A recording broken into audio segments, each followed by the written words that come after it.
cheat with you. So part of it is about the choice we make. But even if you choose the right person and you love each other, love is always evaluating need and meeting needs.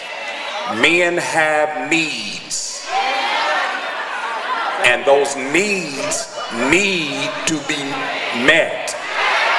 And if you ain't meeting those needs, there is a temptation to have those needs. And men have a lot of needs, but the number one need for most men is sex. And most men think about sex every 10 minutes. That's hard for y'all to believe.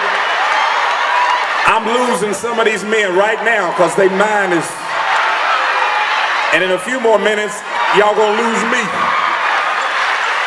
So meet needs. The number one need for a man is sex, and when you're meeting those needs, it at least lessens the temptation, because if a man is already full, he won't look to eat outside his home.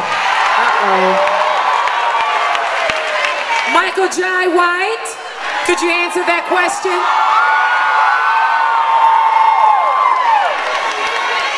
Well, I really want to get extra real here. Are we talking about why black men cheat? Well, I do believe the panel is full of now black men. I'm just going to introduce something. Okay, I mean, we go back in 4 generations, right? 5 generations. We coming from fragmented families, and men never learning how to, have a 2-parent household, because most of us come from a single-parent household. I mean, we go from slavery days to when a man was taken from the plantation. Then the next generation gets a little bit better than that. Maybe that man knows some of his children. We have a history of fragmented families, right? And we still have to this very day. In our culture, other brothers that will condone cheating, it's like, if you can go to work. Not just saying him, but I want to introduce this.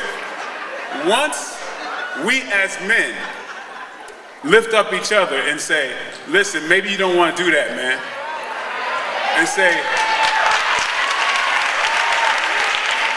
because right now, the majority of the time, if you can get away with something, there's none of your male friends that's going to say, just going to say anything about it. They will co-sign, they will do it. I mean, because that's just the way it's been for so long.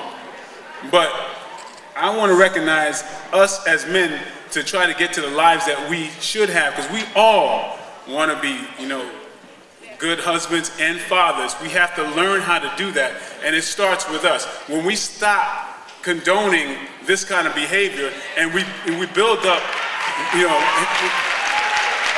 when we start to build up each other and say, man, I'm going to be there with you so you have the best life with your woman. You can be the best husband and best father you can be, because there is something, there is a goal here.